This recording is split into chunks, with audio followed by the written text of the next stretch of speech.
आज का हमारा टॉपिक है कोज थ्योरम, जो आपके यूजीसी नेट के लिए या आपके जो बीए या एमए की कक्षाएं होती हैं उनके लिए या अदर कंपटीशन एग्ज़ाम हैं उनके लिए बहुत ही महत्वपूर्ण होने वाला है आज का सेशन।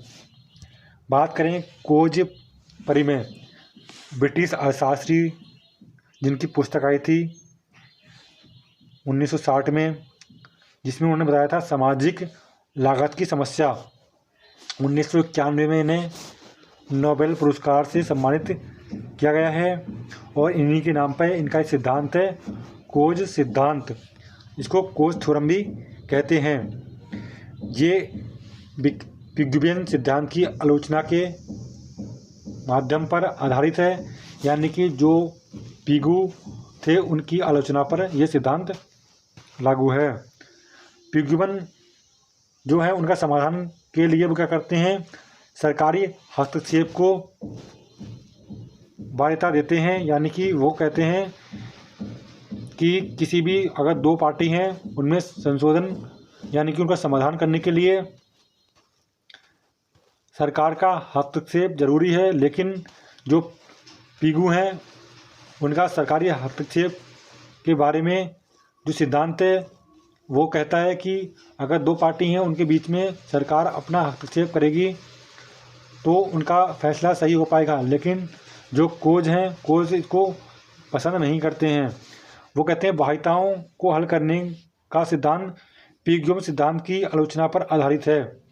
पिग्यूवन बाह्यताओं को हल करने के लिए सरकारी हस्तक्षेप पर बल देता है, लेकिन जो खोज थ्योरम है वो इस पर बल नहीं देते हैं।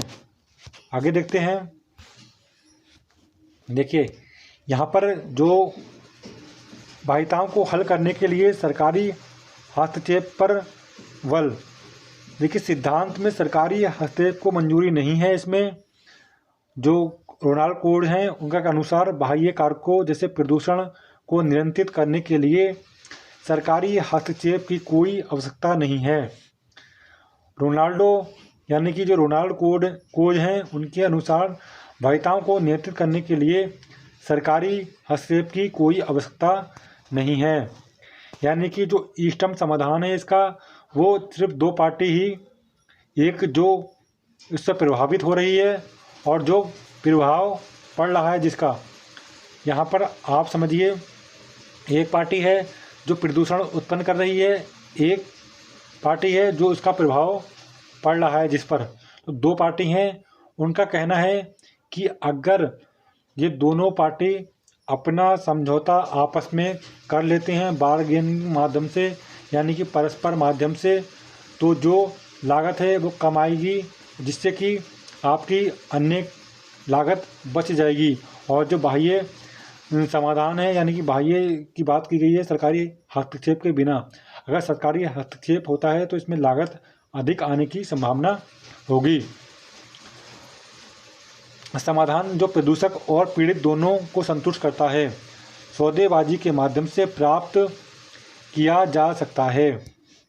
आगे करें बात, परस्पर सौदेबाजी द्वारा अनुकूलतम हल की प्राप्ति जो दोनों को संतुष्ट करती है। बाह्यताएं सृजित करने वाले और उससे पीड़ित होने वाले लोग, मैंने आपको स्टार्टिंग में बताया कि दो पार्टी हैं, एक पार्टी ए है ये प्रदूषण करने वाली है, जो बी है वो इससे प्रभावित होने वाली है। अगर ये लोग दोनों आपस में समझौता कर लेते हैं तो जो इनका लागत होगी वो कम आएगी, यानी कि ये बिना सरकारी हस्तक्षेप के बात करते हैं।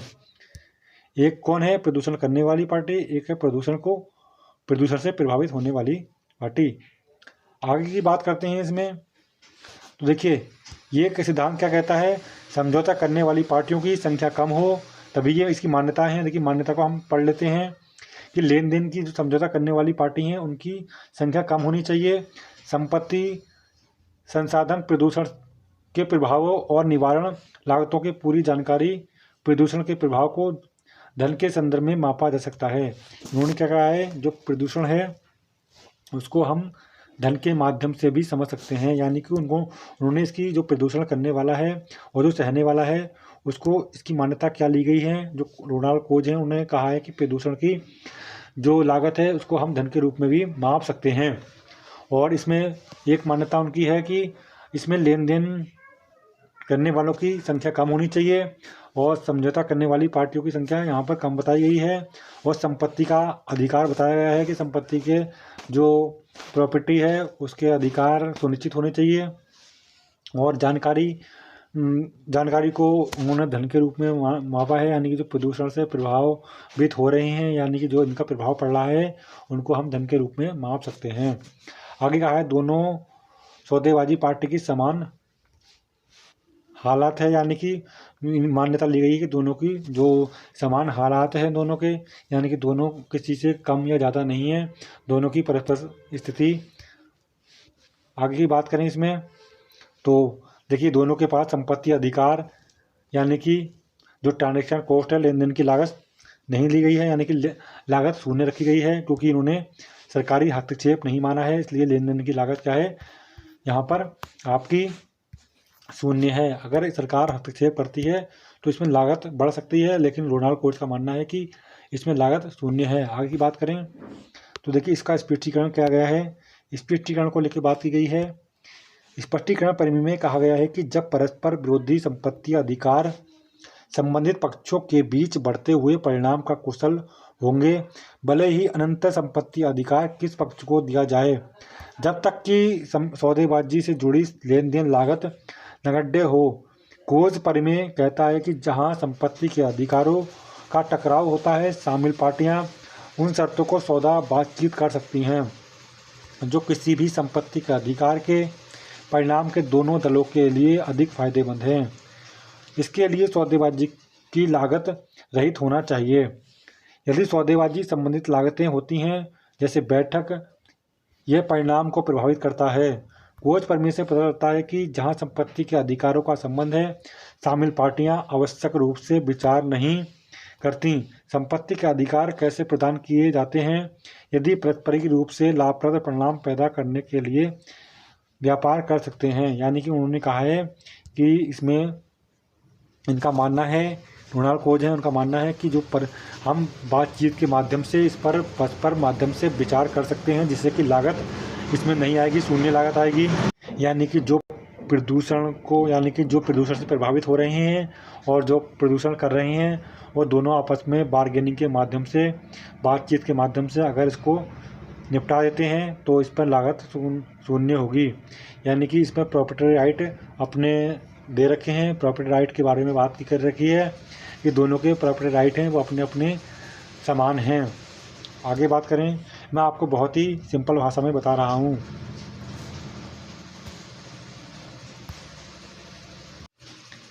देखिए आगे की बात करें तो दे रखा है ये जैसे दो लोग हैं, एक है मवेशी पालक, जैसे एक है आपका किसान। तो यहाँ पर बात करेंगे कि अगर जो पशु पालक है, यानी कि जो पशुपालक है, और एक है किसान, उसका एक खेत है किसान का, तो यहाँ पर उसका एक खेत है।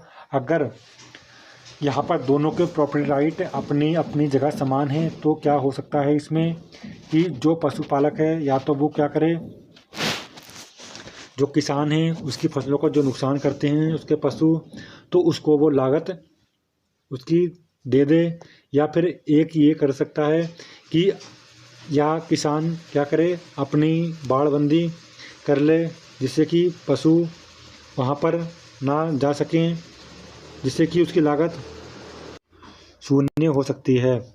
यानी कि कहने का मतलब ये है यहाँ पर कि एक आपका पशुपालक है और एक आपका किसान है। तो किसान है जो किसान को या तो इतना जितना वो पशु उसके नुकसान कर रहे हैं, या जितने भी उसके कैटल रेजर है एक, और एक आपका फार्मर है, तो जो उसके पशु नुकसान पहुंचा रहे हैं किसान की फसल को, तो या तो वो पशुपालक किसान को भरपाई कर दे, या फिर क्या हो सकता है इसमें कि वो ये कह दे कि मेरे पशु इतनी फसल को खाएंगे, मैं आपका नुकसान कर दूंगा, या फिर वो उसका जो पशुपालक है वो बाड़बंदी भी अपनी कर सकता है, जिससे कि उसके पशु उसके खेत में ना जा पाएँ। या तो वो बाड़बंदी कर ले, या फिर वो इतना समझौता कर ले कि जितना भी आपका नुकसान होगा मैं उसकी भरपाई कर दूंगा। आगे की बात करें, देखिए जो इसमें ये देखिए आप यहाँ पर जो एमसी है, जो मार्जिनल कॉस्ट है और जो मार्जिनल बेनिफिट है। जो मार्जिनल कॉस्ट है तो यहाँ पर देखिए, यहाँ पर अगर जो जो दे रखा है ये मार्जिनल कॉस्ट को दर्शाता है और ये आपका मार्जिनल बेनिफिट को दर्शाता है। और एक्स अक्ष पे आपका जो पोल्यूशन है और यहाँ पर मार्जिनल कॉस्ट और मार्जिनल बेनिफिट है। तो आप कह सकते हैं कि अगर हमारा संतुलन कहाँ पर है, ए बिंदु पर है। अगर जो फैक्ट्री ओनर है, अगर वो यहाँ से यहाँ तक उत्पादन करता है, यानी कि यहाँ से एन से लेकर डी तक यदि वो इतना अपना उत्पादन करता है तो यहाँ पर आपका जो मार्जिनल बेनिफिट है वो आपके देखिए यहाँ पर क्या है, किसान उसके लिए कह सकते हैं आपके मछली पालन, जो मछली पालन कर रहा है, जो गंदा पानी जा रहा है फैक्ट्री का, तो उसके लिए मार्जिनल बेनिफिट कम हो जाते हैं यहाँ पर और उसकी मार्जिनल कॉस्ट अधिक हो जाती है, क्योंकि ये मार्जिनल बेनिफिट आपके मार्जिनल कॉस्ट से यहाँ पर कम हो जाते हैं। तो मार्जिनल कॉस्ट क्या है, ये है आपका, यानी कि सीमांत लागत आपकी कितनी है, यहाँ पर सीमांत लागत आपकी एमसी से दिखाई गई है और जो मार्जिनल बेनिफिट हैं वो आपके एमबी से दिखाए गए हैं।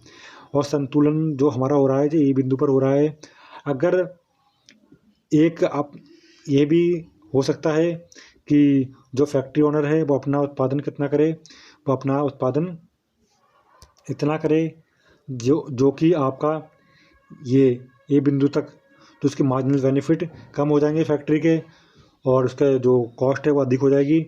तो इतनी जो लागत है, ये वाली लागत है जो ए ई बी बिंदु, उसमें क्या हो सकता है, उसमें हो सकता है कि जो आपका मत्स्य पालक है, यानी कि आपका जो मछली की पालन है कर रहा है, वो इतनी भरपाई कर दे, या फिर जो ये वाली लागत है, इसको जो लागत दी गई है, ये लागत को फैक्ट्री ओनर मछली पालन की लागत है उसकी भरपाई कर दे। यानी कि ये लागत कौन सी है, जिसको नुकसान हो रहा है, किसको नुकसान हो रहा है, ये आपका मछली पालने वाले को नुकसान हो रहा है और ये नुकसान कितना हो रहा है, किसको हो रहा है, ये आपका फैक्ट्री ओनर को हो रहा है। तो दोनों की यहाँ पर लागत दिखाई गई हैं, या तो वो इसका वाहन कर दे, कौन, मछली पालक इतना वाहन कर दे, या फिर ये वाली लागत है जो फैक्ट्री ओनर कर दे। और अगर दोनों का संतुलन देखा जाएगा तो दोनों का संतुलन किस बिंदु पर है, ई बिंदु पर है। तो ये कैसी लगी वीडियो आप कमेंट बॉक्स में बताना। जय हिंद।